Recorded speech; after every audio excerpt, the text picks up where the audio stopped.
Mobile screen వినియోగం మన ఆయుష్ను కాజేస్తుంది. అంటే అల్పాయుష్లోనే మనిషి మరణానికి కారణమవుతుంది. ఎలా అంటారా?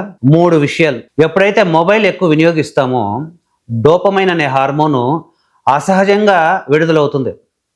ఇది ఎప్పుడు చూసినా మెదడును ఆన్లోనే ఉంచుతుంది. అంటే నువ్వు ప్రతి నిమిషము కొత్తవి చూస్తే తప్ప ఈ డోపమైన్ మనకి సంతోషాన్ని కలగనివ్వదు. ఇక మెలటోనియన్, మన కంటి రెటీనా పైన కాంతి పడేంతసేపు ఈ మెలటోనియన్ రిలీజ్ అవ్వదు. మెలటోనియన్ నిద్రను కలిగిస్తుంది. నిద్రలో మనకు బాడీ రిస్టోరేషన్, కణజాలం రిపేర్ జరుగుతుంది, హీలింగ్ జరుగుతుంది, అనారోగ్యం ఆరోగ్యంగా మారుతుంది. నువ్వు రాత్రంతా స్క్రీన్ చూస్తున్నావంటే ఆ బ్లూ లైట్ రెటీనాపై పడడం వల్ల నీకు మెలటోనియన్ రిలీజ్ అవ్వదు, నీకు నిద్ర సరిగా రాదు. నిద్ర లేకపోతే అనారోగ్యము, అల్పాయుష్ అక్కడే మొదలవుతుంది.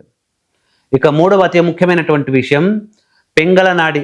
అంటే నీ శరీరం ఆన్లో ఉన్నంతసేపు, నీ బ్రెయిన్ ఆన్లో ఉన్నంతసేపు, నీ కళ్ళు ఆన్లో ఉన్నంతసేపు పింగళ నాడిలోనూ ఎక్కువ ప్రాణ ప్రవాహం జరుగుతుంది.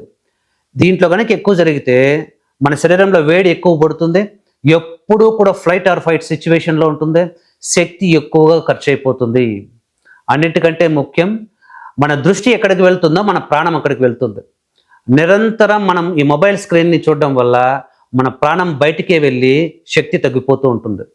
ఈ విధంగా మనం ఆయుష్ను కోల్పోతూ ఉన్నాం.